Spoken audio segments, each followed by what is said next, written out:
Hello everyone, welcome to the Daily Current Affairs Analysis brought to you by Shankar IAS Academy, 31st January 2026. Before getting into the discussion, please make sure that you subscribe to our YouTube channel. If you haven't, please do subscribe and also hit the bell icon to receive on-time updates from the Academy. Coming to the topics for today's discussion, the first topic is regarding the osteoporosis. Osteoporosis is a condition where a person's bone will become weak, thin and fragile, and it will be at the high risk of getting trauma and fracture. And we will be discussing how this osteoporosis is becoming a social concern these days. And the next article is regarding the space research and healthcare. So here we will be discussing the spin-offs, that means the technologies that we actually developed for the space mission, and later how this technology has transformed the health sector. And the next article is regarding the IIT Kanpur on solar cycle. So recently the IIT Kanpur, a research team from the IIT Kanpur developed a computer-based simulation that can predict the solar cycle 3 years before the event. And the next article is regarding the livestock and fisheries as growth engines. So as per the recent economic survey of 2025-26, which was tabled in the Parliament of India on January 29, according to the survey, the allied sectors, particularly the livestock and the fisheries, are developing and experiencing a really good growth in the recent time. But there are certain challenges. We will be discussing what are those challenges and how we can address these challenges. And finally, we will be discussing the prelims focus for the day. If all set, let's begin the discussion with the first article. Osteoporosis, what the public needs to know. The article is taken from the Hindu. So this osteoporosis is actually a health condition where a person's bone will become thin, weak and fragile, and it will be at the high risk of fracture and trauma. So why we are discussing this osteoporosis? Why public needs to know about this osteoporosis? Because at present this osteoporosis is remaining as a silent health crisis in public health. What is mean by osteoporosis? So like I mentioned, the term osteoporosis means porous bone. So here the bone will become thin, weak and fragile, and it will fracture or break easily. And this is remaining as a silent disease because sometimes the fracture can lead to life altering conditions like long-term pain, reduced immobility and a financial burden. And what is the challenge? The challenge is undiagnosis of this condition. Most of the time, the people will diagnose this condition only after the first fracture, only after the first fall. If the first fall causes any important fracture in important body parts like spine or hip, in that case, treatment itself is very challenging, and that will lead to chronic pain, reduced immobility and financial burden. Therefore, this osteoporosis also has a social aspect. The social impact of this condition is also there. So it will lead to reduced quality of life. Like I mentioned, the fracture will lead to long-term pain, reduced immobility, social isolation and mental health problems like depression and lethality. In elderly population, fractures, especially fracture in hip, that will lead to reduced mobility, and this reduced mobility may lead to complications like immobility induced blood clot, and that will affect the cardiovascular health, and it can also lead to other conditions like blockage in lungs. And the next is the economic cost. Like I mentioned, that to treat the chronic pain we have to get long-term treatment, and that is not affordable for the low and middle income households. Therefore, there is a high chance of economic burden on such families. And the next is the silent threat. So the disease will often progress without showing any symptom. So like I mentioned in the beginning, most of the time the disease will be diagnosed only after the first fracture. If the fracture happens in a sensitive area, then that will alter the person's life, and the person will remain dependent for his lifetime. And talking about the epidemiology, the disease burden. So we can see that globally this condition is found in 1 in 2 women above the age of 60 and 1 in 3 men above the age of 70. This is a global rate. And if you come to the case of India, in India, the condition is found in women above the age of 50 and men above the age of 60. So the risk in Indian population is slightly higher comparing with the global average. And if you consider the demographic transition these days, we can see that with the increase in the health sector, the age, the life expectancy of the people is also increasing. So in another few decades, the elderly population will contribute approximately 20% of the total population. So in such case, with the increase of the life expectancy, the burden of the geriatric diseases and conditions, including this osteoporosis, will also increase. And another thing we have to consider is nothing but the factor of gender. So like I mentioned, in global population as well as in the Indian population, the women are slightly at the higher risk of getting this condition. In the world, on an average, 1 in 2 women above the age of 60 has this condition, and in India, women above the age of 50 has this condition. So comparing with the man, the women are at high risk, slightly at the high risk of getting this this condition because of the hormonal change in the post menopause time. And talking about the physiology of the bone, so we have to understand the bone, then only we can find a resolution to deal with this problem. So we have to understand about this concept called bone remodeling. So throughout the life, the bones of a person is going under a lot of process, especially resorption and formation. Formation means building up of the bone, and resorption means breaking down or the tearing of the bone. So what happens, it will also, the rate of the tearing and the building up will also change according to the age of the person.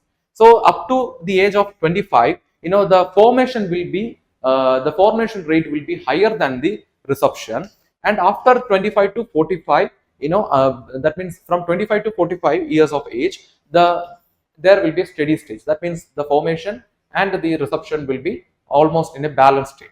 Before that, the formation is higher and resorption is less. Now they are between 25 and 45, there will be a balance of stage, and after 45, the resorption stage, that means the wearing down of the or the tearing down of the bone will be higher. Okay, and this time the bone will become more weak, and what happens, it will be at the high risk of getting fracture and trauma. And in the case of women, due to the hormonal change in the post menopause time, there is an increased risk of getting this condition. Okay, so what happens over a period of time, the density of the bone itself will be lost, and the person will become, the bone of the person, the elderly population will become weak. And next, what are the diagnoses that we have? We have the gold standard diagnosis called a DEXA scan, that is dual energy X-ray absorptiometry. So this scan is a non-invasive low radiation scan which measures the mineral density of the bone, BMD, that is the mineral density of the bone, to assess the health of the bone of the person. And then we have a questionnaire method to predict the risk of the fracture, that is known as FRAX2.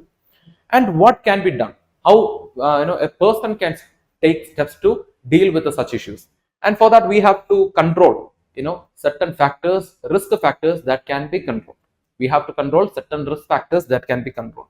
For example, quitting smoking, alcohol consumption, reducing the steroid use, and keep activity, that means engaging in workout or exercise. So that will strengthen the bone and the muscles. And the next is non-modifiable factors. So here the man cannot control anything, they cannot do anything. For example, aging. Above 55, both men and women are at the high risk of getting this condition. Early menopause. So the early menopause will lead to hormonal changes. So therefore, the women will be slightly at the high risk of getting this condition. Parental history. So if a parent has any bone associated genetic infection or disease, then there's a high possibility of for the next generation to get this condition. And and the next factor is the medical condition. So here the people with the diabetes, thyroid, parathyroid disorders are also at the high risk of getting this condition. Okay, so these are the risk factors associated with the osteoporosis. And talking about the public health intervention, what can be done? How we can deal with this problem? And for that, we have to focus on something called healthy aging. So we have to focus on healthy aging. Aging is common, but we have to promote the healthy aging. And for that, for the bone health, we have to focus on providing calcium. So India is facing a problem of calcium deficiency, because the major source of calcium are in dairy, millets, green vegetables, and whole fish. But due to the difference of dietary pattern, due to the dietary pattern influenced by the social factors, most of the Indian people are not able to get sufficient amount of the calcium, which is very crucial, which is a foundation for the bone strength. And then we are facing the problem of vitamin D deficiency. the vitamin D deficiency is very important for the absorption of the calcium and also for the muscle strength. But in from where we can get this vitamin D? The best source is the sun. But unfortunately, due to the lifestyle, we are not able to get that much sun rays.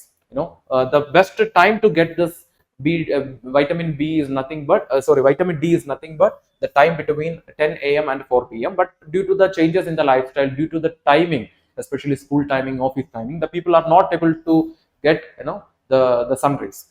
So, and the next focus, so we can focus on the health, and the next focus is on the prevention. That means providing visual and hearing aids for the elderly population, so they can reduce the risk of falling. Ensuring home safety for the elderly population. That means grab bars, such, or we can make lift in the stored households, and reviewing medications. For example, overuse of the steroid will accelerate the conditions like osteoporosis. So reducing the use of steroid will be helpful in dealing with the conditions like osteoporosis. And coming to the prelims practice question, the question is which of the following test is considered as the gold standard for diagnosing osteoporosis and measuring bone mineral density? Just now we discussed. So we have options like MRI scan, CT scan, DEXA, and also ultrasound. So we have already discussed. The answer is option C. That is DEXA, that is the dual energy X-ray absorptiometry. So this test is used to understand the bone mineral density. Okay, and we can see that the density loss is one of the major symptoms of this osteoporosis. So through calculating the density, we can understand about the person's bone health. Okay, so now we will move to the next article. From the moon to MRIs, how space research has transformed healthcare on Earth. The article is taken from The Hindu. So from the heading itself, we can understand what is the concept, right? How the space technologies or how the space research later transformed the healthcare sector. So before getting into the discussion, we have to understand about the term spin-offs. What is meant by spin-offs, or what are spin-offs? Actually, these are the technologies, they are developed for the space mission, but later we adopted that for civilian and commercial purpose. Okay, spin-offs are the technologies that we actually developed for the space, but later adopted for various civilian and industrial purpose. And America, that is NASA, since 1976, they are documenting the number of spin-offs, and they are publishing the NASA spin-off reports, which is documenting the number of spin-offs that we use in various industries, including the healthcare. And talking about NASA, we can see that as of now, nearly 2000 plus spin-offs are documented. And in the case of India, through the ISRO's technology transfer program, we have transferred over 350 plus technologies for the industrial and other purpose, including healthcare. And we will go by different topics. In what are the areas, the space research helped the healthcare sector. The first is the area of diagnostics and imaging. So we know that currently, if you have a head pain or if you have pain in any parts of your body, the doctor will ask you to go for a scanning, right? So the concept of scanning, what is the purpose? Taking the image, right? Understanding the image of the internal part of a person. So this concept was actually used for the space. The digital imaging process was actually developed for the planetary imaging, lunar surface analysis, and also the for the Earth observation satellites. But later we applied them in the scanning purpose, in the scanning area, especially for the CT scan, MRI, mammography, and ultrasound imaging.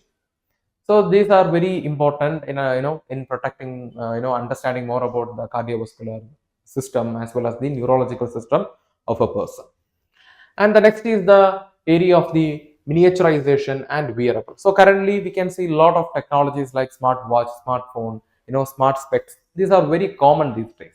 But actually the concept comes from astronaut biotelemetry, which is used in in the space route, in the space suit for the monitoring of heart rate, ECG, respiration, and motion of the researchers when they are inside the space suit.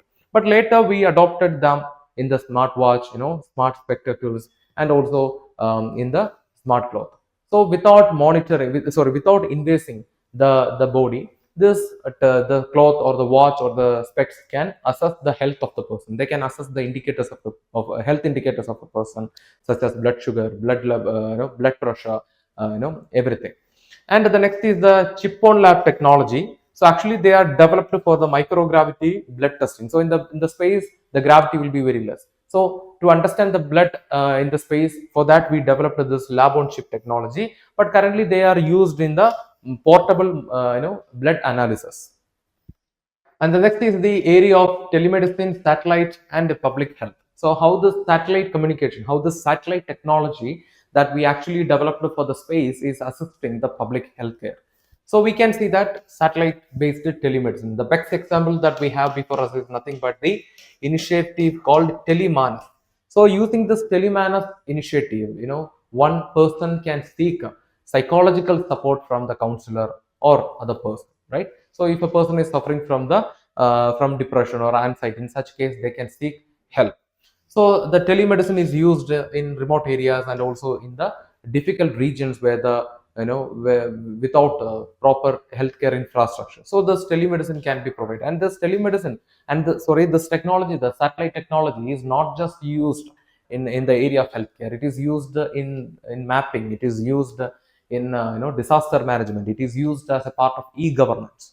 And the best example that we have before us is nothing but the ISRO's very small aperture terminal, which allows a two-way communication and a transformation of data, which plays a crucial role in the satellite-based services in the country. And it is used in teleradiology, disaster management, and specialist consultation. The best example is the Telemanas. And it is also used in managing the spread of the disease. That is it is used in the epidemiology. Where it is used in epidemiology, the satellite-based technology can be used for disease mapping, vector habitat identification. What is meant by vector habitat identification? Identifying the vector, the carrier of a particular infection. For example, malaria. So if you go for identifying the malaria using this vector habitat identification technology or the method, then we will be finding the habitation in the continent of Africa and also in the continent of Southeast, also in the regions of Southeast Asia, right? So that is the importance of vector habitat identification, and also it is used in the assessment of disaster. How the disaster impacted a particular region. And the next is devices and biomedical engineering.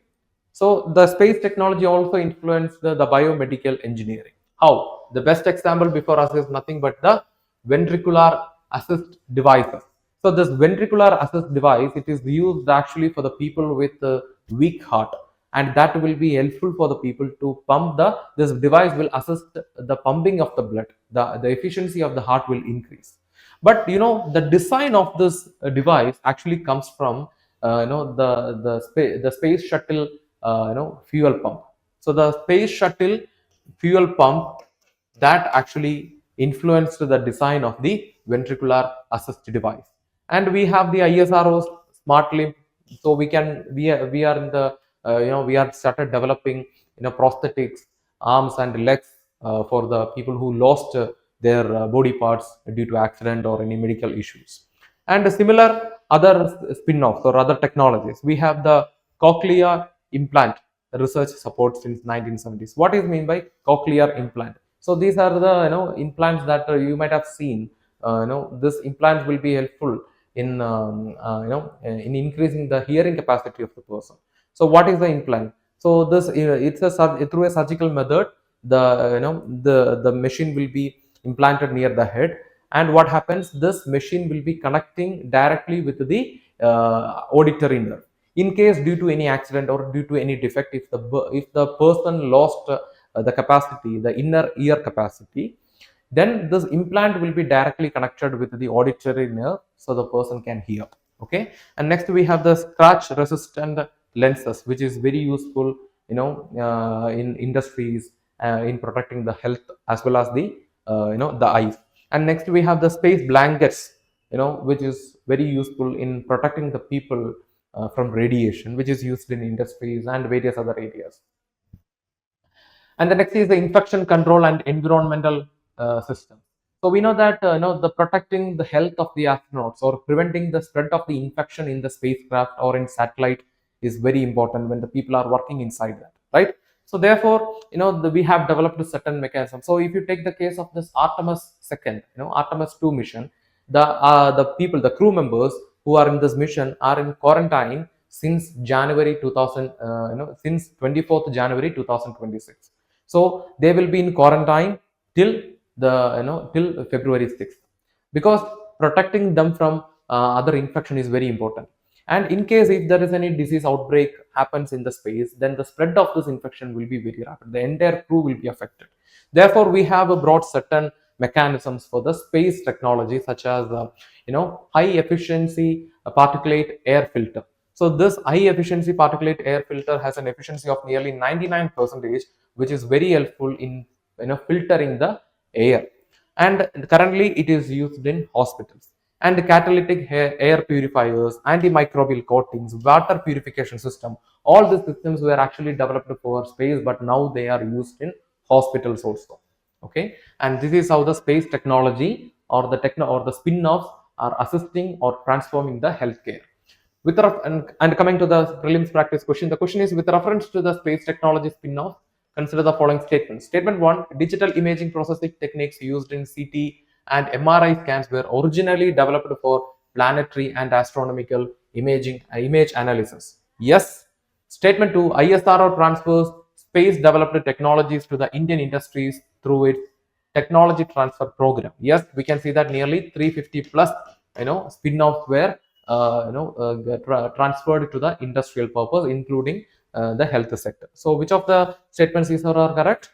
Option C, that is both 1 and 2. Yes. With this, we will move to the next article. IIT Kanpur team develops new way to predict solar cycles. The article is taken from The Hindu. So recently, the research team from the IIT Kanpur developed a model called Dynamo model, which has the capacity to predict the solar cycle 3 years before the advance. Okay, so what is mean by solar cycle? So we know that sun, like Earth, the sun also has poles, magnetic poles, and every 11 years the sun will flip its magnetic pole. Okay, and this period is known as solar cycle, and that will be happening every 11 years. Okay, after every 11 years the sun will flip its magnetic pole. So we will discuss with the example of the Earth. So we know that in the case of Earth, we have two type of poles, that is the geographic pole north and the geographic pole south. The magnetic pole will be also like, sometimes it can be north magnetic pole and the south magnetic pole. If you ask me, the north geographic pole is always parallel to the north magnetic pole, then the answer is no. Because in different time, in past as well as in the future, there is a possibility that the Earth may shift its magnetic pole. Okay, it may flip its magnetic pole.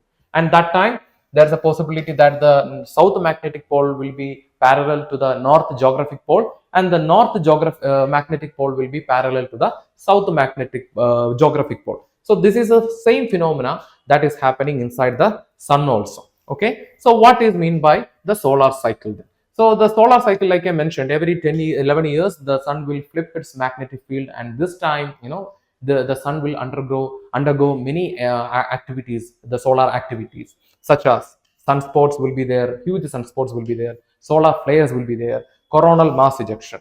So with the 11 years of solar cycle, within this 11 years we have different phases. Look at this picture. This picture is taken from the NASA website, and this picture is talking about the solar cycle 22. Okay, this picture is talking about the solar cycle 22. What is mean by solar cycle 22? Why we are saying it is the solar cycle 22? Because sun is much older than Earth. Then how it is solar cycle 22? Because we can see that the scientific community started observing the solar cycle only from 1755, and so far we have observed nearly 25 solar cycles, and currently we are in the 25th solar cycle. This solar cycle, which is starting in the year 1996 and it is completing in the year 2006, and that is the solar cycle 22. And this solar cycle is also studied by the IIT team for the preparation of this computer-based model. Okay, so here you can see that the solar cycle is starting in 1996. So this time the sun is looking very normal, but towards the 2001, we can see the significant changes inside the sun. You can see the flares, you can see many dark spots inside the sun, that is known as sunspots. So you can see that the sun became more active. And again in 2006, the sun is becoming normal. That means the flipping of the magnetic pole is completed. Okay, the magnetic field, everything went back to the normal stage. So that is why the sun is looking very normal in 2006. So this is known as the entire solar, this period is known as the period of solar cycle. Okay, and why this understanding the solar cycle is important, because this was once a question in UPSC. So this can impact the solar, the phenomena inside the sun is known as, it can impact the life on earth, because it can disrupt the satellite, GPS, power grid, and also it can affect the entire communication system, and it can also lead to various geographic phenomena like aurora and all. So therefore, understanding the phenomena inside the sun is very important, and also it is very important in our space research, because we can see that one of the major health concerns faced by the researchers in the space is nothing but the radiation in the space, mostly from the sun. So understanding the nature of the sun, what is going to happen in the sun is very important. And talking about the dynamo, and one more thing, this entire period now, this can be again divided into different stages. Like I mentioned, solar maximum. Solar maximum, this is the stage of solar maximum. That means peak activities will be there. And this is the phase of solar minimum. That means starting of the cycle. So this time the sun will look normal, and this is the declining phase. Okay, declining phase. Here the sun will go back to the normal stage. So the entire solar cycle can be again divided into three stages: solar minimum, the beginning of the cycle; maximum, that means peak activity; and also the declining phase, the back to normal stage. Okay. Talking about the solar dynamo, so it's a model, it's a computer-based simulation developed by the IIT team for the prediction of the solar cycle. How it predicts the solar cycle? It will be studying the magnetic field, especially it will be studying the convection zone of the sun. So it studies both poloidal magnetic field, which is from the north to south direction of the sun, and also the toroidal magnetic field, which is from east to west direction of the sun. And this toroidal magnetic field is the field which is responsible for the formation of sunspot. Like I already mentioned, sunspot are the dark regions in the sun with immense magnetic activity. Okay, and this study was published in Astrophysical Journal Letters, and the researchers are Soumya Deep Chatterjee and also the Dr. Gopal Hazra, and they used real observational data from 1996 to 2005. So they studied three solar cycles, that is solar cycle 22, 23, and also 24, and developed a data-driven 3D dynamo model which has a capacity to predict the solar cycle at least 3 years before the arrival. And they took the data from the SOHO, that is the Solar and Heliospheric Observatory, which is jointly launched by the European Space Agency and NASA in 1995. And again, they took data from another observatory, that is Solar Dynamics Observatory, which is launched by NASA in 2010. And what data they used? They took data from the observatories. What data they took? They took the butterfly diagram. So how this butterfly diagram will be looking like? This is how the butterfly diagram will look like. Okay. So what is this butterfly diagram? So butterfly diagram is a graphical representation of the activities in the sun. So this picture is talking about the sunspot in the sun in different point of time. Okay, this is starting in 1870 and ending in 2020, and this is talking about the daily average sunspot area inside the sun, and that is also starting in 1870 and ending in 2020. So if you look, this is talking about the sunspot in the same latitude of the sun. So we can see that if you observe carefully, we can see that in 1960s and early 1970s or towards late 1960s, there is a high sunspots inside the sun. So the rate is very high. So if you observe the diagram, we can see that the sunspot activity or the sunspots are very high in the same hemisphere or in the same latitude in the same year. What is the reason? Because the period of 1960s witnessed a transition zone between two solar cycles. So that is why we are experiencing, that is why the sunspot rates are very high in the same latitude in 1960s, and the daily average sunspot area is also very high in the same latitude in sun in 1960s. And talking about the predictive capability of the dynamo model. So like I mentioned, they will be studying the magnetic field, they will be studying the convection zone. So the data can be expected at least 3 years before the advance. Okay. And it is very important, like I mentioned, space missions, for important for space mission, satellites, power grid, and aviation communication. And it will also help in strengthening India's ISR satellite resilience, space weather forecasting. So like I mentioned, the radiation, one of the biggest concerns for the researchers in the space. And at the same time, like I mentioned, the formation of aurora. Okay, so if you take the case of 2024, in 2024 May month, the world experienced a strong solar storm of the last 2 decades. Okay, the strongest solar storm of the last 2 decades. And recently, the ISRO, using the Aditya L1, and we took data from some other observatories of NASA, and we studied the reason behind the strong solar storm of the 2024, and we found that the collision between two coronal mass ejections were the reason behind the strong solar storm of the 2024. So understanding the space weather is very important.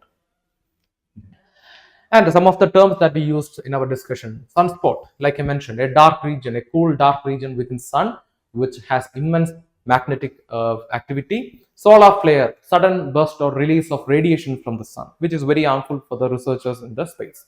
And coronal mass ejection. Coronal mass ejection means large amount of plasma that is released from the sun. And this plasma will interact with the earth magnetic pole, and that is the reason why we are seeing the aurora in the north pole and the south pole. And convection zone. So if you take the case of sun, we have important, we can divide the sun into three important stages, or three important stages, that is the core, and then we have the convection zone, and then we have the chromosphere. So chromosphere is nothing but the visible surface of the sun. Convection zone, the name itself indicates the function. Convection of the plasma will be happening here. Core, the power generation, right? The fission will be happening here.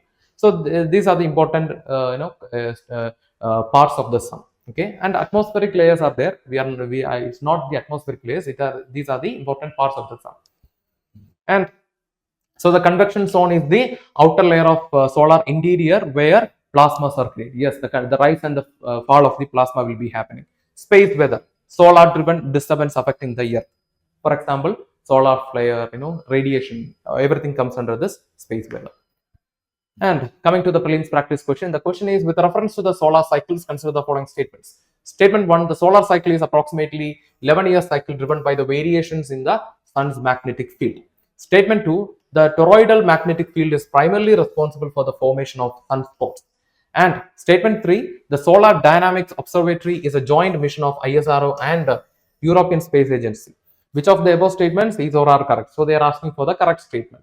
Statement 1, we know that it is correct. So the solar cycle is approximately 11-year cycle, and that time there will be a flip in the magnetic field or variations in the magnetic field. So the statement 1 is correct.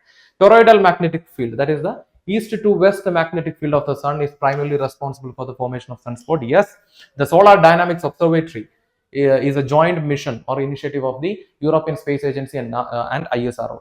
No, it was launched by NASA in 2010. So the statement 3 is incorrect, while statement 1 and 2 are correct. So the correct answer will be option A, 1 and 2 will be. So with this, we will move to the next article. Fodder shortage, major hurdle for livestock sector, economic survey. The article is taken from The Hindu. So we know that on 29th January, the economic survey of 2025-26 was tabled in the Parliament of India, and according to the economic survey, the allied sectors are growing really good in the recent time, especially the fisheries and the livestock management. But at the same time, there is a hidden challenge, that is the fodder shortage. So we know that as per the present estimation from the World Food and Agriculture Organization and also the Dairy Development Board, India is the #1 milk producing country in the world. We are contributing approximately 25% of the global milk production, and in the coming years, that is within another 4 years, we are the contribution from India will increase up to 30% to 32%. That is the estimation from the Dairy Development Board and the Food and Agriculture Organization, a UN board. And as of now, India is the largest milk producing country, contributing approximately 25%. Within another 4 years, we are expecting that we will contribute approximately 30 to 32%. Okay, but the livestock sector in India is under a pressure. That is the fodder shortage, according to the economic survey. Let us discuss more.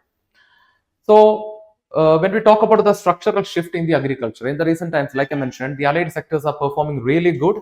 So, if you take the data from the economic survey, the compound annual growth rate in the livestock sector is currently standing at the current price of 12.77%. What is mean by this compound annual growth rate? Compound annual growth rate is a measurement of investment in a particular sector in a specific period of time. Okay, and if there is a good investment, that means the sector is performing really good. Okay, there is a fall of investment, then that means the sector is not performing good. That means there is no return from that sector. The people will be ready to invest only when there is a return, right? So if there is no return, then there is less possibility for investment. So if there is good investment, good, we can say that the performance of the sector is really good. And in the same period, the gross value addition by this livestock sector is currently standing at 195%. And if you take the case of fisheries, the fisheries production also increased by 140%, more than 140% between 2014 and 2025. So we have the Pradhan Mantri Matsya Sampada Yojana, right? So we are promoting the fishery sector also. And we can see that as per the present estimation, the livestock sector, one of the sectors in the allied sector, is contributing up more than 30% to the agricultural gross value addition, and they are playing a crucial role in supporting the life of the small and marginal farmers in the rural area, women community, and also income diversification. That means the rural community no need to depend only on the agriculture. They can go for livestock management or fisheries and all. And at the same time, they are contributing to the nutritional security of the rural India. So then what is the problem? The problem is the lack of fodder. So we can see that if you take the area under the cultivation of fodder crops, that is only 9.13 million hectares, which is only 4.61% of the gross cropped area. And the next problem is associated with the cost structure. So the scale of the fodder production is very less, and the next problem is associated with the cost structure. So we can see that the feed and fodder account for more than 70% of the milk production cost. Okay. Imagine that if a farmer has to spend more than 70%, just imagine that for the milk production, the farmer is spending approximately 100 rupees for a cow or for a goat, and out of this 100 rupees he has to spend 70 rupees on what? On feeder. So that is, if we can produce more fodder, then the production cost will be the price will come down, so the farmer can reduce that pressure. And the next, according to the estimation from the Indian Council on Agriculture and Research, there is a demand supply gap. So the green fodder deficit is currently standing between 11 to 32%. The dry fodder deficit is currently standing approximately 23%. And you can see that total fodder deficit is currently somewhere between 28 and 40%. And the next issue is associated with the structural issue. So the livestock population is, the growth rate of the livestock population is much higher than the fodder expansion. So meeting the population growth rate is very challenging. And the next is the rising input cost, and that will lead to what? That will lead to reduced profitability. So imagine that this is the input cost for the production. So this is input cost. So usually the farmer can go up to this range for the to get a decent profit. But if the farmer is going beyond this rate, then the product will not be sold. A basic economic principle. What happens from here? That the demand for the product will fall. As a result, the farmer will, or the producer will, end up in what? End up in loss. So there is a limitation in selling a product with profit. So if the production cost is very high, then the possibility for making good profit or a decent profit will also reduce. And the next is the policy response. So we can see that protecting the livestock sector is very important, because currently India is the largest milk producing country, and in another 4 years we are estimated to contribute approximately 30 to 32% of the total milk production in the world. So therefore, strengthening the livestock sector is very important to maintain that status and also ensuring the income and the nutritional security for the people. So what can be done? The first is genetic improvement and productivity. So we have to focus on the improving the productivity of a cow or a livestock. So for that we can we can go for expansion of artificial insemination, and for that we have the artificial insemination program. So we can see that between 2017 and 18, nearly 76.23 million inseminations were done in India, and between 2024-25, nearly 88.32 million artificial inseminations were done in India.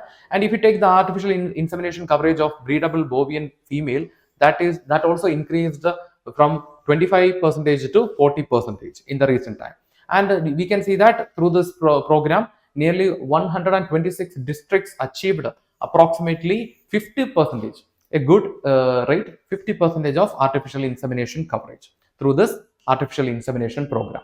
And we have the National Livestock Program, we have a Rashtriya Gogul Mission, and then we have the digitalization, Dairy Development Board led digitalization initiative. All these initiatives are there, and we have done an article on that. You can check out the channel. We done an article exclusively about the digitalization of the dairy sector. So you can check out the channel, you can watch the video, and later you can watch this also for better understanding. And technological intervention. So the first initiative focused on genetic improvement and productivity. Now we are focusing on technological interventions such as indigenous breeding technologies, herd quality enhancement. Herd quality means not just focusing on a particular cow, we are focusing on the entire community of the cattle. And supporting schemes, we have the Rashtriya Gogul Mission, which was launched in 2014, so which is focusing on the sustainable management of indigenous breeds. Okay, and then we have the National Livestock Mission, which was also brought in the year 2014-15, which is also focusing on sustainable management of the livestock. And we can see that in 2021 there was an improvement in this mission, and this gave more coverage to many livestock species like camel, cow, horse, and goat. And then we have the Dairy Infrastructure Development Fund for the infrastructural development of the dairy sector in India. What about the fisheries sector? So the fisheries sector of India is also experiencing a really good growth, because we can see that the fisheries production increased by 140% between 2014 and 2025. But at the same time, there are certain vulnerabilities. So first we'll go through the achievements. So currently we can see that India is exporting seafood to more than 130 countries. And in the recent time, there is an increasing productivity and also diversification. We are not just focusing on fishes, we are focusing on other species like shrimps, everything. And we have the umbrella initiatives, that is the Pradhan Mantri Matsya Sampada Yojana, which is focusing on increasing productivity and also the sustainable management of the marine life. And talking about the structural gap, dependence on narrow export basket, weak value addition, inadequate cold chain post-harvest handling, and inland logistics. So this will lead to what? Loss of income, and it will be affecting the efficiency of the fishery sector. And also there are emerging risks.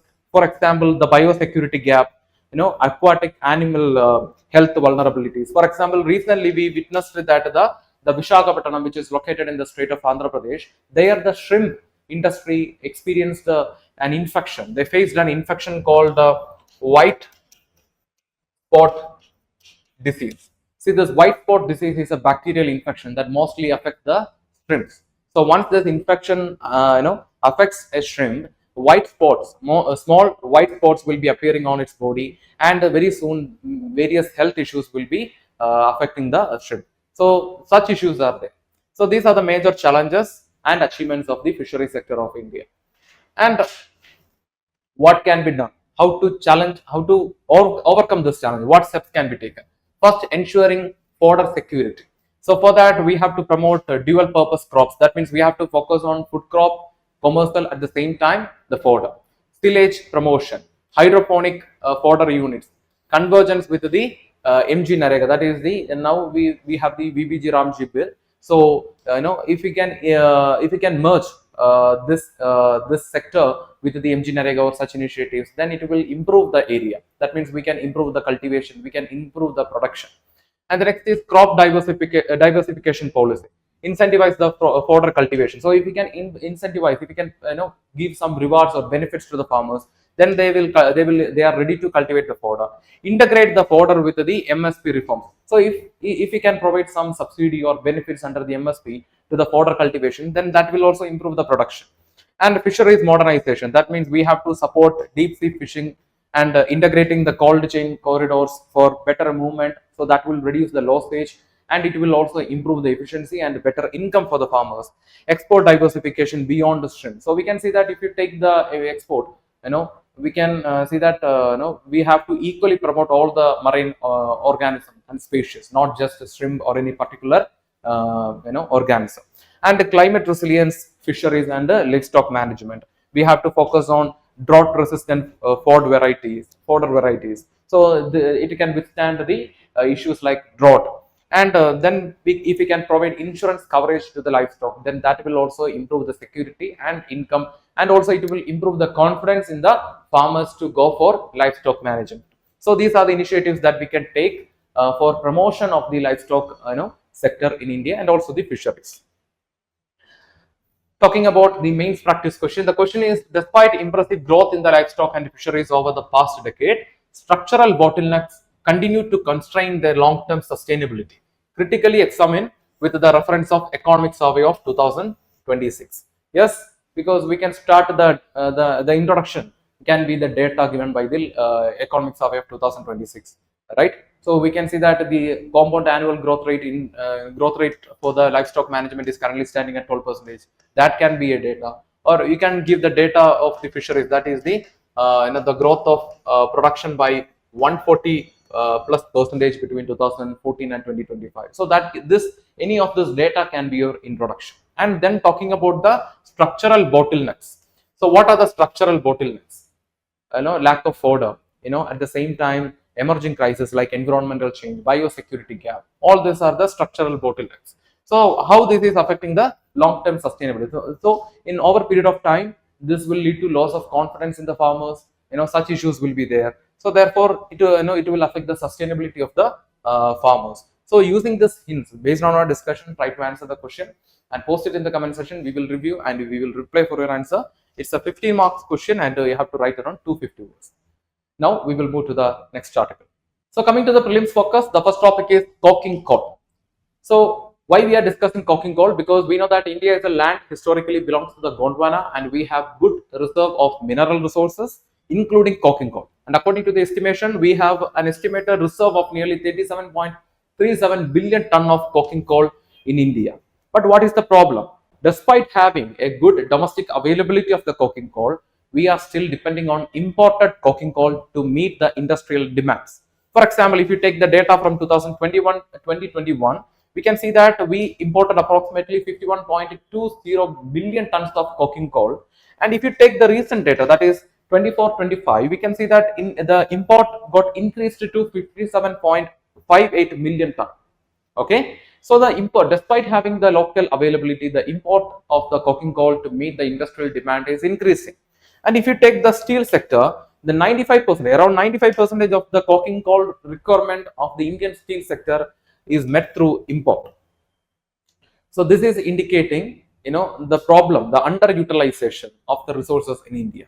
But at the same time, we have to consider the ecological and the social, aspect of Indian society, because we can see that, the largest reserve of this coking coal is located in which state? Jharkhand. Additional reserves are located in which state? Madhya Pradesh, West Bengal, Bihar, and Chhattisgarh. But what is the issue? All these regions are, very important. They are ecologically sensitive. They are socially sensitive, because all these states are a part of the tribal belt of India. So without proper environmental assessment, without proper social assessment, we cannot go for an outright extraction of mineral resources from this region. And for that, we need a proper plan, and that plan should be sustainable, and that plan should be acceptable for the people who are living in this region. And coming to the next topic, Pandit Deen Dayal Upadhyaya National Academy of Social Security. So it is the apex training institute of the Employees Provident Fund organization, which is working under the Ministry of Labor and Employment, and the institution was established in the year 1990. So what is the objective? The objective is to undertake training research, and consultancy in the field of social security. And the next topic is World Leprosy Day. So the World Leprosy Day is observed annually on last Sunday of January every year, and this year this was the World Leprosy Day was observed on 25th January. The objective is to raise awareness regarding the disease, eliminate, and the next objective is ending or calling for the elimination of this disease and fighting the stigma, the social stigma associated with this disease, and also honoring the people who faced this condition in their lifetime. And if you look at the theme for this year, we can see that the theme for this year's Leprosy Day is leprosy is curable. The real challenge is stigma. So we can say that we have cure for leprosy, but the real challenge is associated with the social stigma, right? So overcoming the social stigma is very important in the fight against the leprosy, and that was highlighted in 2026 through the World Leprosy Day theme. And coming to the prelims practice question, the question is, consider the following statements regarding World Leprosy Day. Statement 1, it is observed annually on the last Sunday of January globally to coincide with the anniversary of Mahatma Gandhi's death.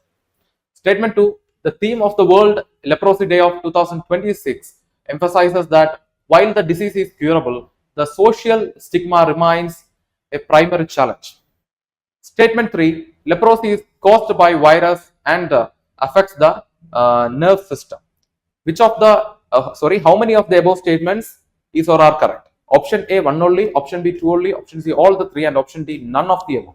So we can see that it is observed on the last Sunday of January globally to coincide with the anniversary of Mahatma Gandhi. Yes, the theme for the World Leprosy Day of 2026 emphasizes that while the disease is curable, the real stigma is the real problem is the social stigma. Yes, that is also correct. Leprosy is caused by a virus and affects the nerve system. Yes, it can affect the nerve system, but it is not caused by virus. It is caused by Mycobacterium leprae. It's a bacteria. So the statement 3 is incorrect. So the correct answer will be 2 only. Let's check. Yes. With this, we are coming to the conclusion for today's prelims focus. With this, we are coming to the conclusion for today's current affair analysis. If you like the video, hit the like button, give your feedbacks as comments, and share this content with your friends. And before leaving this channel, don't forget to subscribe and also hit the bell icon to receive on-time updates from the academy. Thank you for listening to us. Thank you for listening to me. Have a nice day.